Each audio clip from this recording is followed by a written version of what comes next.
الحمد للہ رب العالمین، الصلاۃ والسلام علی رسولہ الکریم وعلی آلہ واصحابہ اجمعین الی یوم الدین، اما بعد۔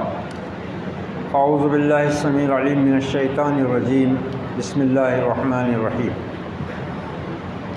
تبت یدا ابی لہب وتب ما اغنى عنہ مالہ وما کسب سیصلی نارا ذات لہب وامرأته حمالة الحطب فی جیدها حبل من مسد۔ صدق اللہ العظیم۔ محترم خواتین و حضرات، تعلیم قرآن کے سلسلے میں 30ویں پارے کے آخر کی صورتوں کو جو عام طور سے اکثر لوگوں کو زبانی یاد بھی ہوتی ہیں اور نمازوں میں اکثر دہرائی بھی جاتی ہیں، ان چھوٹی چھوٹی صورتوں میں ہدایت و نصیحت کا بہت سامان موجود ہے۔ اگر ہم ان چھوٹی چھوٹی صورتوں اور آیات پر بھی غور و فکر کرتے رہیں تو انشاءاللہ ہم قرآن مجید کی تعلیمات سے آشنا ہونے کے ساتھ ساتھ اپنے عقیدے سے بھی آگاہ ہوں گے اور اس کی حفاظت اور اس کے استحکام کے لیے بھی کوشاں ہوں گے۔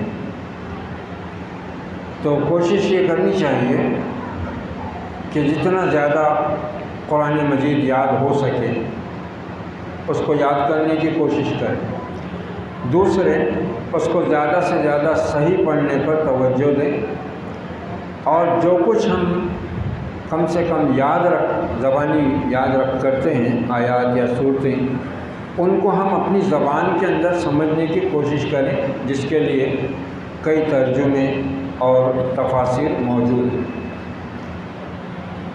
اب آج جو ہمارے سامنے سورہ ہے اس کا نام سورۃ اللہب ہے، اور بعض لوگ اس کو سورہ مسد بھی کہتے ہیں۔ یہ دونوں لفظ اسی سورہ میں آئے ہیں۔ اس سورہ کا تاریخی پس منظر اور اس کا موضوع و مضمون انتہائی اہم ہے۔ ابو لہب یہ ہمارے نبی صلی اللہ علیہ وسلم کا سگا چچا تھا۔ اس کا اصل نام تھا عبد العزیٰ ابن عبد المطلب، اور یہ ہمارے نبی صلی اللہ علیہ وسلم کے والد حضرت عبداللہ کا سگا بھائی، اور یہ مکہ کے اندر ایک تو قریش عبد المطلب کا بیٹا، پھر انتہائی حسین و جمیل، ایک دم گورا چکتا رنگ، سرخ و سفید، چہرہ ایسا دمکتا تھا اس کا جیسے انگارے جل، اسی سے اس کی کنیت پڑ گئی ابو لہب، شعلہ فروزاں، جلتا ہوا انگارہ۔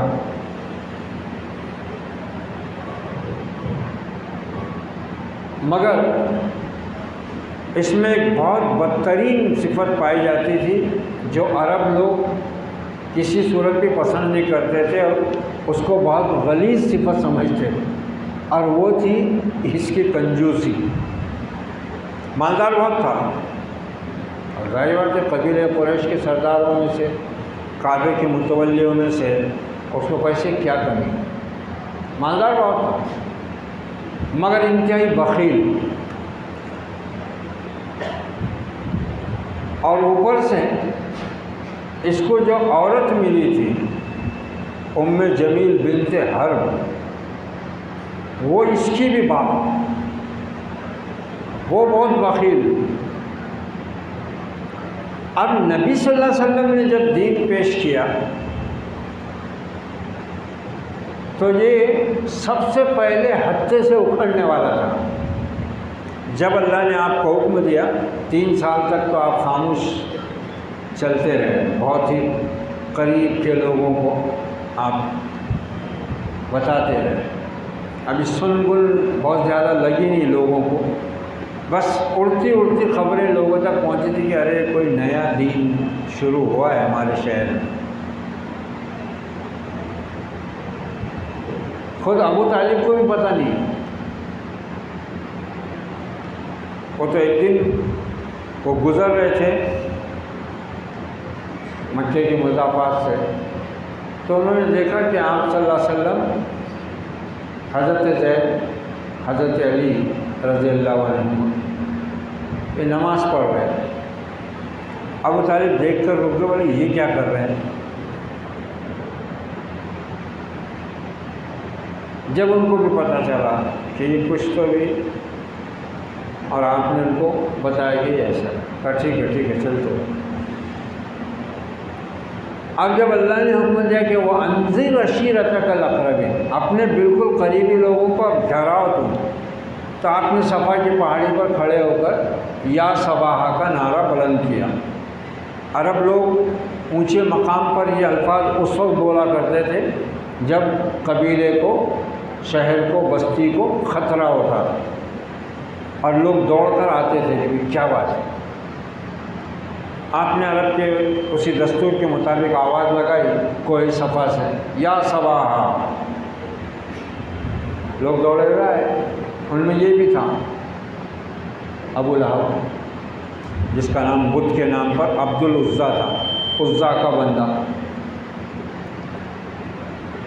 آپ نے فرمایا کہ لوگوں تم مجھے کیسا سمجھتے ہو، سچا یا جھوٹا؟ لوگوں نے کہا انت الامین انت الصادق، آپ سچے ہیں، امانت دار ہیں، ہم نے آپ کی زبان سے کبھی جھوٹ سنا ہی نہیں۔ کہا اگر میں تم سے کہوں کہ صفا کے پہاڑ کے اوپر میں کھڑا ہوں، تم ادھر نہیں دیکھ سکتے، میں ادھر بھی دیکھ رہا ہوں۔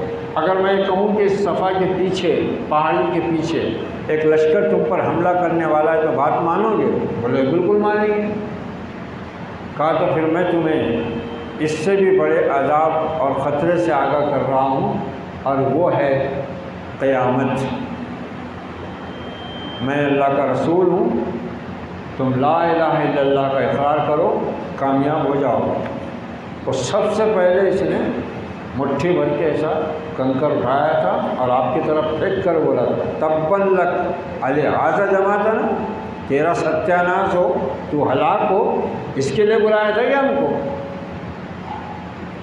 اور یہ جتنا شدید دشمن تھا آپ صلی اللہ علیہ وسلم کا، اتنی ہی شدید دشمن تھی اس کی جورو۔ وہ جورو اس لیے بول رہا ہوں کہ شریف میاں بیوی کو میاں بیوی بولتے، بدماش کو جورو مرد بولتے۔ اس لیے دیکھو کوئی ساس جو ہے اپنی بہو سے بگڑ جاتی اور بیٹا بھی تھوڑا سا بیوی کی سپورٹ لیتا تھا کہ جورو کا غلام ہو گیا۔ عورت کا غلام نہیں بولتے، جورو کا غلام۔ یہ مرد جورو ہے، بدماش رہتے، یہ تو پکے مرد جورو تھے۔ یہ جتنا مخالف تھا آپ کا، اس سے بھی زیادہ وہ مخالف تھے، بلکہ وہ اپنے مرد کے ساتھ رات دن لگی رہتی تھی۔ یہ جہاں نبی کے خلاف فضا بنا تھا، یہ وہاں تیل ڈالتی تھی، قریش کے لوگوں کے اندر جا کے بیٹھ کے ان کو بھڑکاتی تھی نبی کے خلاف۔ اور دونوں میں تھی ایک مشترکہ صفت، بخیلی، کنجوس۔ عرب اس چیز کو پسند نہیں کرتے تھے، وہ فیاض ہوتے تھے۔ ان کا ایک شاعر بولتا ہے میں شراب اس لیے نہیں پیتا کہ مجھ کو نشہ کرنا ہے۔ دیکھو کیا عجیب ان کی صفت تھی، اللہ نے یوں ہی نہیں چنا اس قوم کو۔ ان میں خرابیاں جتنی خطرناک تھیں نا، خوبیاں بھی اتنی اعلیٰ پیمانے کی۔ کیا بول رہا ہوں شاعر، میں شراب اس لیے نہیں پیتا کہ مجھ کو نشہ ہے، نشہ کرنے کے لیے شراب نہیں پیتا، میں تو شراب اس لیے پیتا ہوں کہ اس کے سرور میں، اس کے نشے میں لوگوں کی مہمانی کرتا ہوں اور اپنے جانوروں کو ذبح کر ڈالتا ہوں۔ نشے میں اس کو پھر کوئی بھی نہیں، جانور ذبح کرنا ہے، لوگوں کو کھلانا ہے۔ فیاضی، سخاوت کے لیے میں شراب پیتا ہوں، یہ ان کا وصف تھا، یہ وصف تھا ان کا۔ اس لیے وہ کسی ایسے شخص کو پسند نہیں کرتے اب ادھر نبی صلی اللہ علیہ وسلم کی تو پہلے سے سیرت مبارکہ کی شان یہ تھی کہ ام المومنین خدیجہ الکبریٰ نے تو پہلے دن یہ کہا تھا جب آپ گھبرائے ہوئے آئے تھے پہلی وحی کے موقع پر، تو ام المومنین نے کیا کہہ کر تسلی دی تھی، اے ابو القاسم آپ کیوں گھبراتے ہیں؟ آپ پڑوسیوں کا حق ادا کرتے ہیں، آپ مسافروں کی مدد کرتے ہیں، آپ بیواؤں اور یتیموں کی دیکھ ریکھ کرتے ہیں، اللہ آپ کو ضائع نہیں کرے گا۔ تو وہ تو آپ کی سیرت مبارکہ کے روشن پہلو پہلے ہی سے تھے، اس سے لوگ اپنی آنکھیں بچھاتے تھے، امین اور صادق بولتے تھے، زبان تھکتی نہیں تھی ان کی۔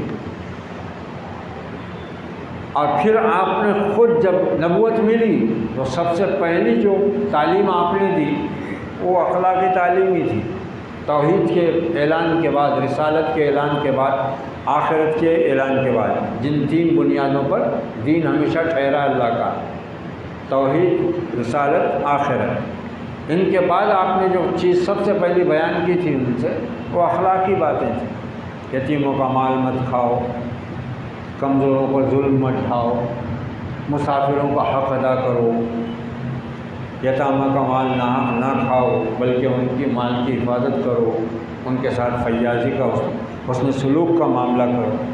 تو اس سے بھی اس کو بہت چڑ ہوتی تھی، اور وہ یہ انسان کی فطرت ہے نا۔ اب سود کھانے والا جمعے کی خطبے میں پہلی صف میں آ کے سامنے ہی بیٹھ جاتا، سود پہ بیان ہوا تو میرے کو ہی بولے، میرے کو ہی بولے، کم بخت تو کھاتا نہیں کھاتا، خطیب کو کیا مانا۔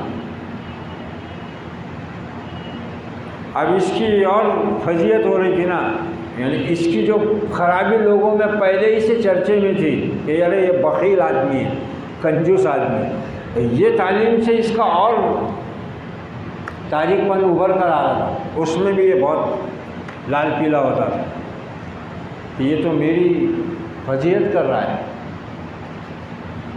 تو دشمنی کا حق ادا کر۔ کنجوس کیسے تھے؟ اس کی جو جوڑو تھی نا ام جمیل، اس کے گلے میں بہت قیمتی ہار تھا سونے، تو اس کنجوسی کے بعد ذرا اندازہ لگاؤ ان کی دشمنی کا، اس کنجوسی کے باوجود کیا بولتی تھی وہ لوگوں کے پاس جہاں 4-10 لوگ جمع رہتے ہیں، لات اور عزا کی قسم یہ ہار تو میں محمد کی دشمنی پر خرچ کر ڈالا صلی اللہ علیہ وسلم، حالانکہ کنجوس تھی، کنجوس تھی، مگر آپ سے دشمنی میں، عداوت میں اتنی آگے بڑھی ہوئی تھی کہ اپنا اتنا قیمتی ہار وہ خرچ کرنے کی بات کرتی تھی آپ کی دشمنی۔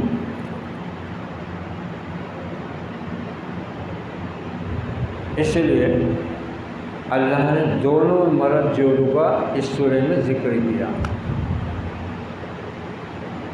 اس کے تو کنیت لے کے بولا اللہ نے۔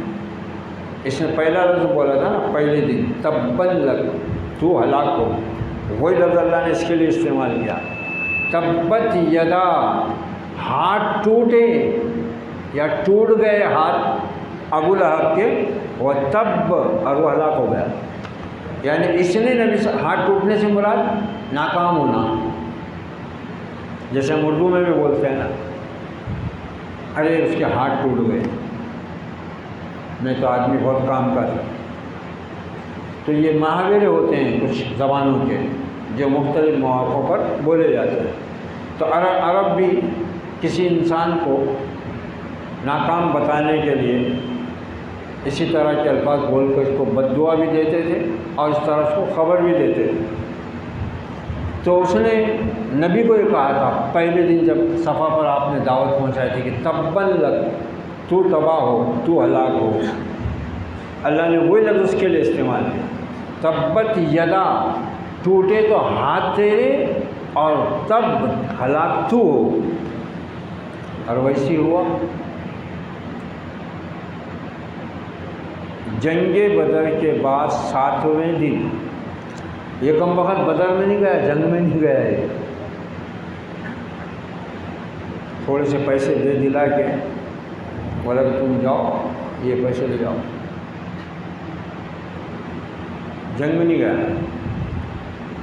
اور بدر کی جنگ میں اللہ نے ان کو پہلا عذاب کا کوڑا برسا دیا، ان کی ساری ہیکڑی نکال دی، کفار مکہ کی اور سرداران قریش، ان کے بڑے بڑے جتنے بھی تھے سارے کے سارے جہنم واصل ہوئے میدان بدر میں۔ 7ویں دن اس کو ایک پھنسی نکلی، زہریلی پھنسی، اور دیکھتے ہی دیکھتے وہ پورے بدن میں پھیل گئی، اور یہ بیماری تھی وہاں، اس کو عدسیہ بولتے تھے، طاعون ٹائپ، پلیگ ٹائپ، ایک گلٹی گٹھان جیسی بغل میں یا جان میں آتی نا طاعون کی بیماری میں، ایسی اس کو وہ گلٹی گٹھلی جیسی ہوئی زہریلی، اور پھر وہ پورے بدن میں پھیل گئی، اور اسی میں وہ مر گیا۔ اور اس کے بدن سے ایسی بدبو نکلتی تھی کہ گھر والوں نے اس کو ایک طرف ڈال دیے تھے پہلے ہی دن بیمار ہونے کے، اور اس میں وہ کب مر گیا تو 3 دن تک لاش ویسی سڑتے رہی اس کی۔ آخر اس کے بیٹوں نے بولے کہ بھائی لوگ ہم کو اٹھانے نہیں ہیں، تو حبشیوں کو پیسے دے دلا کے بولے اس کو گاڑ دو کہیں۔ تو حبشیوں نے گڑھا کھود کے لکڑیوں سے ڈھکیل کے اس کو گڈھے میں ڈالے، اور اوپر سے پتھر مٹی ڈال کے گڑھا بند کرے۔ یہ انجام ہوا اس کا۔ اب شعلے کے جیسا رنگ روپ تھا اس کا، جیسا ہمارے فلموں کے ہیرو رہتے ہیں نا، چکنے پٹ میک اپ کے، ایسے ان کے بھی گال ایسے گلابی دکھتے، تو ویسی تھا اس کا۔ اب اس کو جانے کا بھی تھا جہنم کی آگ میں، اس لیے آگ اور اس کا رنگ ایک ہو گیا، شعلہ۔ اب جورو دیکھو کہاں جاتی ہے۔ اچھا، پھر دونوں کو گھمنڈ کیا تھا؟ جب اس کو اللہ کے عذاب سے ڈراتے کیا تھا؟ میرے پاس اتنا مال ہے، اتنی دولت ہے، اور میں اتنا بڑا مکے کا رئیس ہوں، اور میری اتنی حیثیت ہے، اتنی میری سیاسی ہولڈ ہے، میرا ہولڈ، اور تھا، اس میں کوئی شک نہیں تھا۔ قریش کا تو بول بالا ہی تھا نا، مکے میں نہیں پورے عرب میں ان کا ہی بول بالا تھا کعبے کی وجہ سے، جیسا کہ ہم سورہ قریش کی تفسیر میں سن چکے ہیں۔ تو وہ لوگوں نے اپنے آپ کو بچا لوں گا مال خرچ کر کے۔ اس پر اللہ نے کہا ما اغنا عنہ مالہ وما کسب۔ یہ مسلمانوں کو بھی سمجھنے کی بات ہے یار، مرے جا رہے ہیں مال کے پیچھے۔ لوگ سمجھتے ہیں کہ مال کی کثرت اور اولاد کی کثرت یہ وہ طاقت ہے جس کو کوئی مقابلہ نہیں کر سکتا۔ یہ بتا دیا اللہ نے، تاریخ کے ان کرداروں کے ذریعے بھی واضح کر دیا اللہ نے، اور وہی کے علم کی روشنی کے ساتھ حقیقت بھی رسولوں کے ذریعے کھول کر رکھ دی کہ یہ دنیا اور اس کا مال و متاع کوئی حیثیت نہیں رکھتے اللہ کی نگاہ میں۔ جیسا کہ حدیث میں وارد ہوا ہے کہ اگر تمہارے رب کی نگاہ میں یہ دنیا اور اس کی تمام نعمتیں مچھر کے پر کے برابر بھی قیمت رکھتی تھی تو اللہ کسی کافر کو ایک گھونٹ پانی بھی نہیں دیتا تھا۔ اتنی حقیر ہے تمہارے رب کی نظر میں یہ دنیا اپنی نعمتوں سمیت۔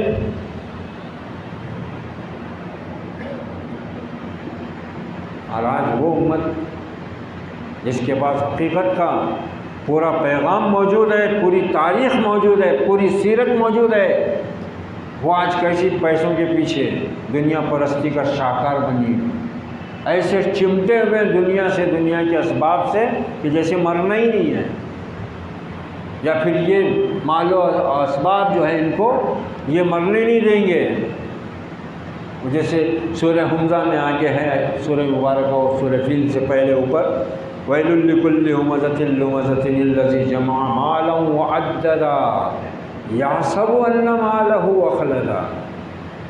تباہی ہے، ویل ہے ان کے لیے، جرو درو لوگوں کو تانا دیتے ہیں اور اشارے کرتے ہیں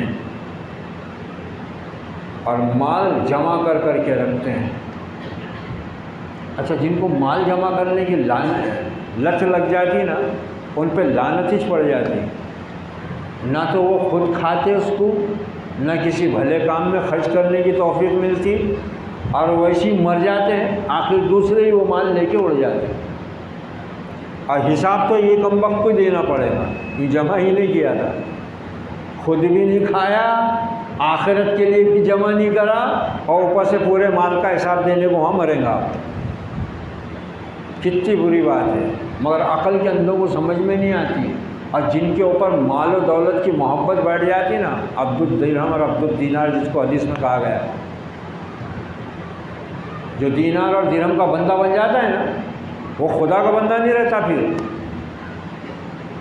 اور اس کی زندگی بھی عبرت، اس کی موت اس سے زیادہ بدترین عبرت، اور اس کا آخرت کا انجام اس سے بھی بدترین۔ اللہ ہم سب کی حفاظت فرمائے۔ ما اغنی عنہ مالہ وما کسب، نہیں کام آیا اس کا مال اور نہ اس نے جو کچھ کمایا۔ آدمی کمائی میں کیا کیا کرتا ہے؟ آدمی مال و دولت کماتا ہے، آدمی عزت کماتا ہے، آدمی اپنے کنب قبیلے کو طاقتور بناتا ہے، یہ سب اس کی کمائی رہتی ہے نا۔ کمائی صرف روپے پیسے کی تھوڑی رہتی ہے، انسان اپنی زندگی میں بہت کچھ کماتا ہے، پیسہ کماتا ہے، عزت کماتا ہے۔ اللہ تعالیٰ نے کہا کہ نہ اس کا مال کام آیا، نہ اور دوسری کمائی جو اس کو تھی حاصل، یعنی سردار تھا، بڑا حسین و جمیل تھا، اور کیا ہوا؟ اتنی بدترین موت مرا، نہ مال کام آیا، نہ وہ کمائی کام آئی جس کے اوپر اس کو غرور۔ سیصلی نارن ذات لہب، دیکھو ابو لہب ذات لہب، کتنی مماثلت ہے۔ ان قریب جھونکا جائے گا ایسی آگ میں شعلے مارتی ہو۔ ابو لہب، اور نار کی صفت کیا بتا رہا اللہ تعالیٰ؟ ذات لہب، لہب مانے شعلہ، شعلہ مارنے والی آگ، لپٹیں اٹھ رہی ہوں۔ اس سے بھی بھیانک دیکھو پھر انجام، یہ تو اس کا ہوا، اس کی جورو، وامرأتہ، اور اس کی جورو بھی، وہ کیا کرتے تھی؟ حمالۃ الحطب، اتنی مالدار ہونے کے بعد کم وقت اتنا قیمتی ہار پہن کے اترا کے پھرتی تھی، مگر اتنی بخیل تھی کہ چولہا جلانے کے واسطے لکڑیاں خود لاتی تھی، مولی باندھ کے،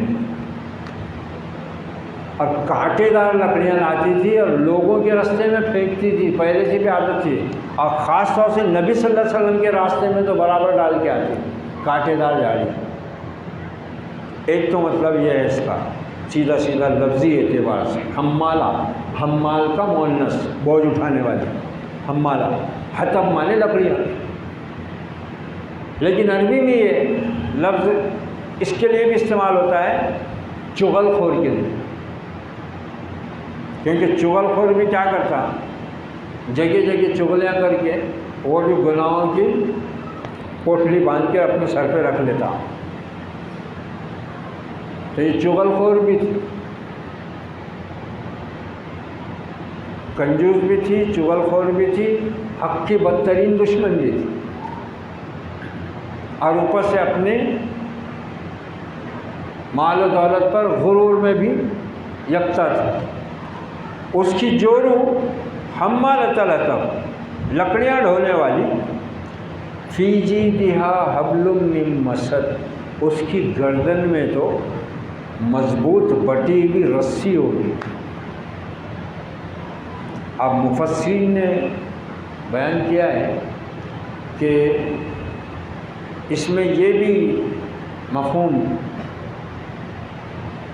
اہل علم بیان کرتے ہیں کہ جہنم میں بھی جیسا یہ مکہ میں اپنے جورو کے ساتھ ابو لہب نبی صلی اللہ علیہ وسلم کی دشمنی کا حق ادا کرتا تھا، اتنا ہی کام تھا دونوں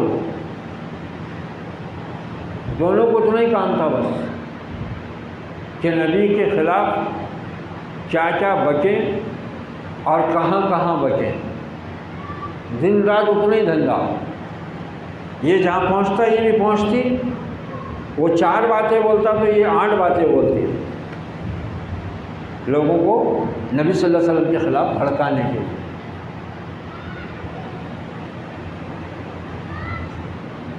اب اس کی اس پوزیشن اور اس کے اپنے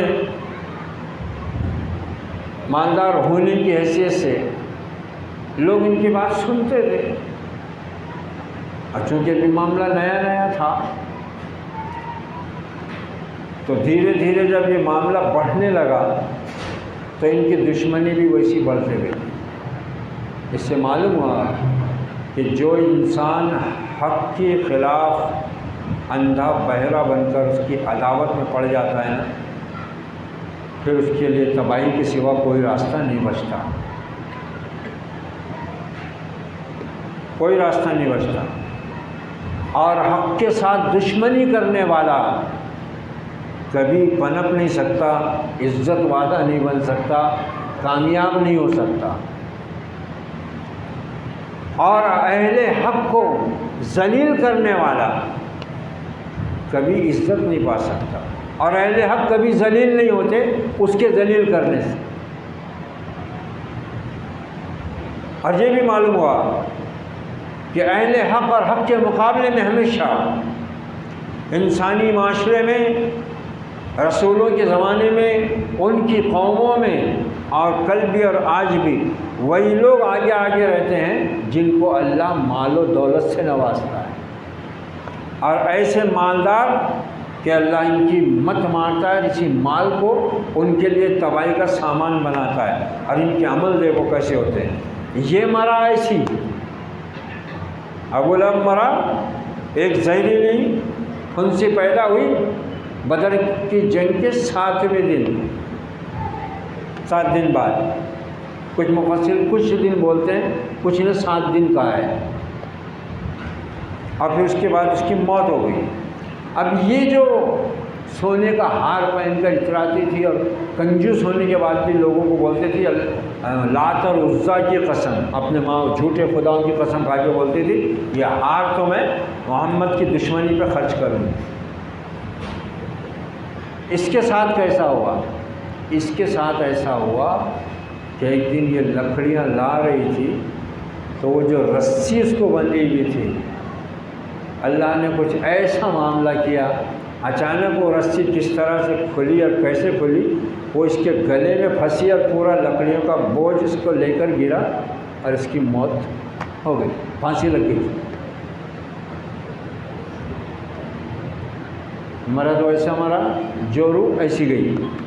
اب کچھ اہل علم کہتے ہیں کہ یہ جو حمالۃ الحطب اس کو اللہ نے کہا ہے تو حقیقت میں بھی یہ کل جہنم میں لکڑیاں ڈھوئے گی، اور جس آگ میں اس کا مرد جل رہا ہوگا یہ اس کی جورو اس آگ میں بھی لکڑیاں لا لا کر ڈالے گی۔ اللہ اکبر، اعاذنا اللہ، کتنا بھیانک اور بدترین انجام ہے۔ اس لیے مسلمان مردوں اور عورتوں دونوں کو سمجھ لینا چاہیے کہ مال و دولت کے دیوانے اور مال و دولت کے بندے نہ بنو۔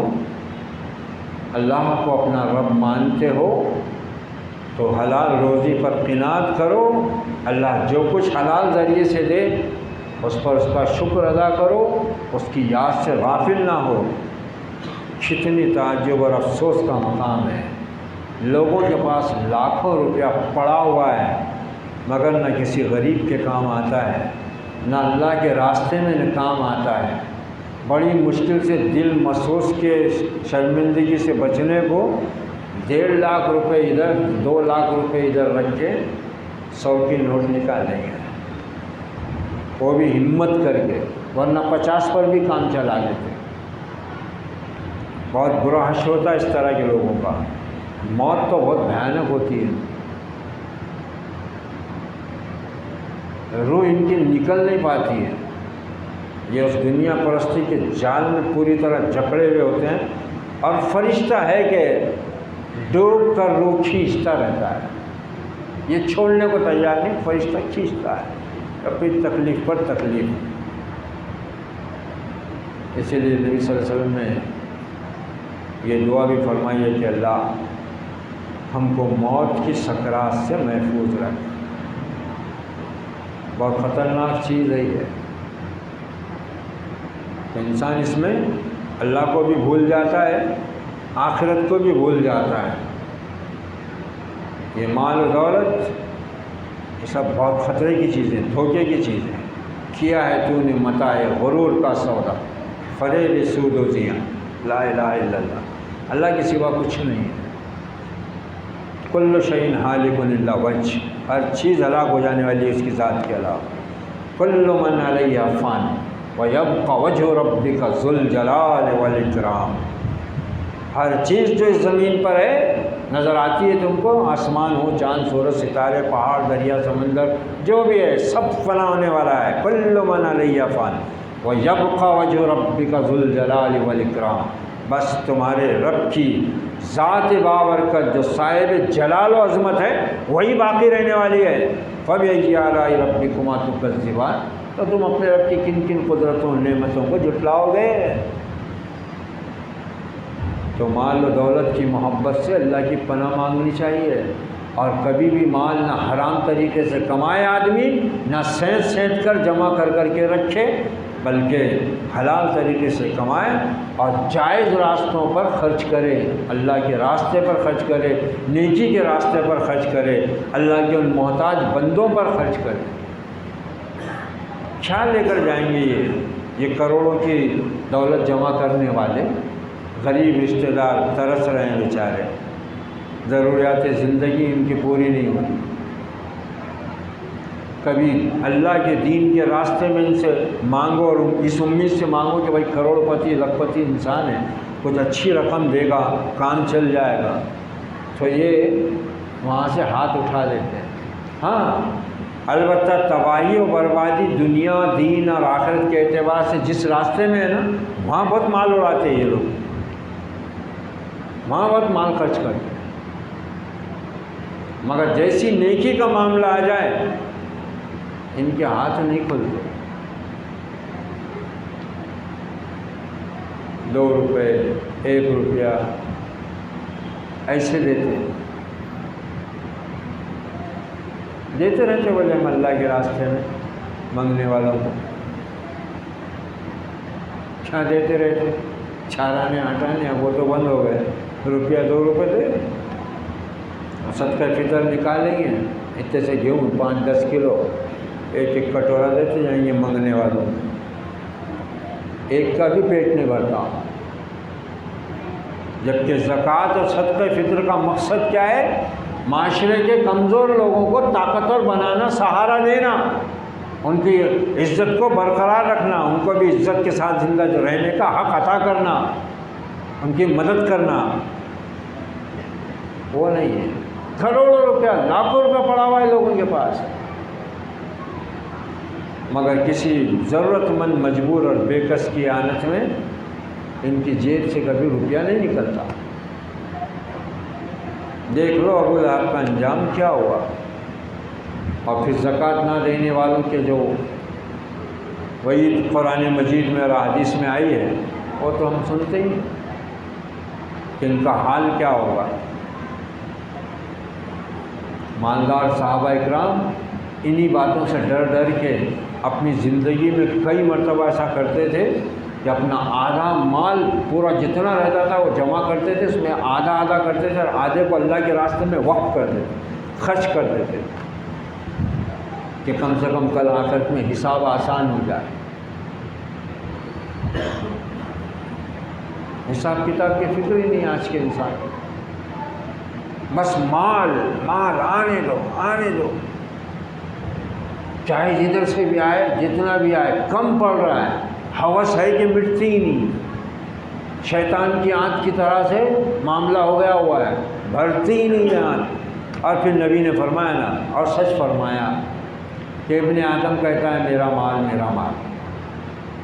اس کا مال کہاں ہے؟ اس کا پیٹ تو قبر کی مٹی ہی بھر سکتی ہے. ہاں اگر مومن بن جائے بندہ تو پھر تو اللہ تعالیٰ اس کو ایسی تونگری دیتا ہے، دل کی تونگری، اور ایسا ایمان عطا کرتا ہے کہ دنیا اس کی نظر میں کوئی معنی نہیں رکھتی. نگاہ فخر میں شان سکندری کیا ہے، خراج کی جو گدا ہو وہ قیصری کیا ہے.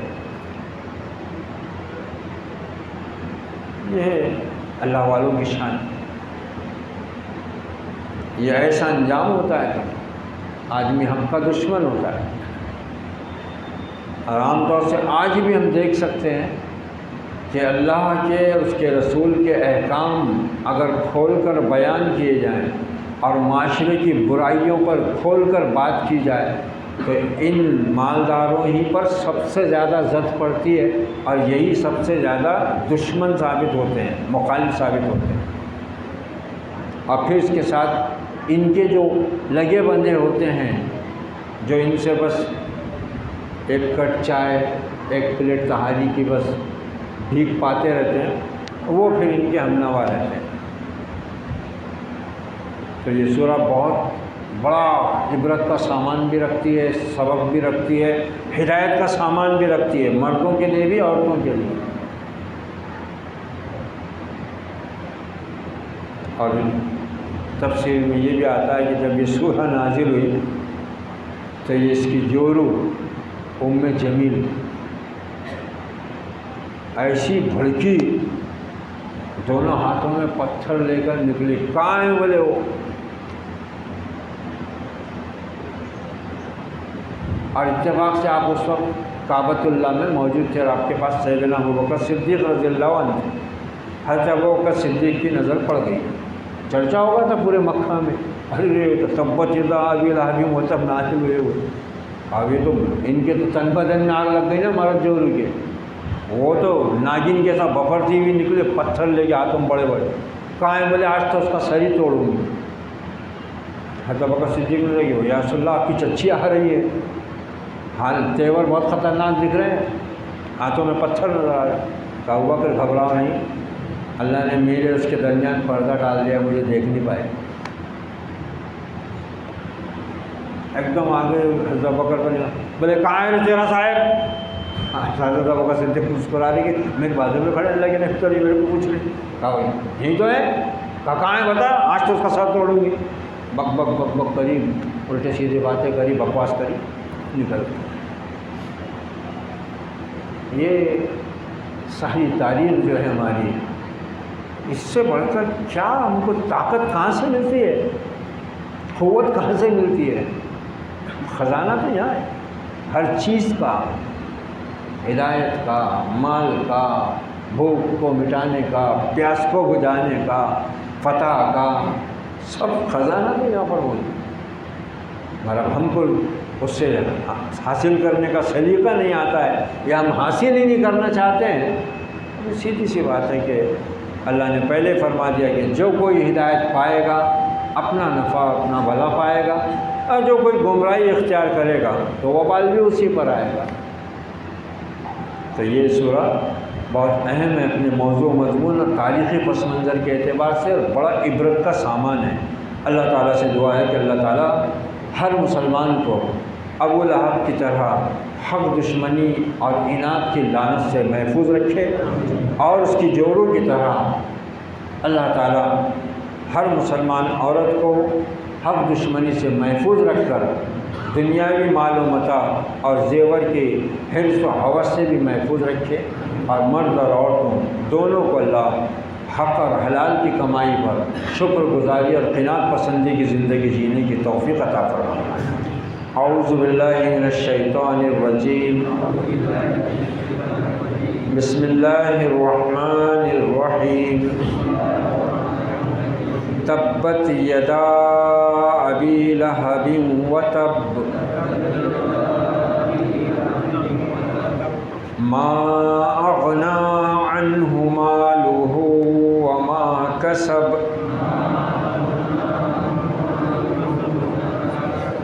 سیصلی نارا ذات لہب وامرأتہ حمالۃ الحطب فی جیدها حبل من مسد. یہ جو آخری آیت ہے جس میں اللہ تعالیٰ فرما رہا ہے اس کی جورو کے بارے میں کہ اس کی گردن میں مونج کی رسی ہوگی. تو ایک تو دنیا میں اس کی وہ جو مولی باندھ کر لاتی تھی لکڑیوں کی، اس کی رسی اس کے گلے کی پھانس بنی۔ اور مفسرین کہتے ہیں کہ جہنم میں بھی اس کی گردن میں لوہے کے تاروں سے بنی ہوئی مضبوط رسی ہوگی، جہنم کی آگ میں تپی ہوئی ہوگی۔ اعاذنا اللہ منہ۔ شروع اللہ کے نام سے جو بڑا مہربان نہایت رحم والا ہے۔ ٹوٹ گئے ابو لہب کے ہاتھ اور نامراد ہوا وہ، نہیں کام آیا اس کا مال اور نہ اس نے جو کچھ کمایا۔ عنقریب جا پڑے گا شعلہ مارتی آگ میں، اور اس کی جورو بھی ایندھن ڈھونے والی اس کی گردن میں مونج کی رسی ہوگی۔ اللہم ارحمنا بالقرآن العظیم ونفعنا ورفعنا بالآیات والذکر الحکیم واجعلہ لنا حجۃ یا رب العالمین۔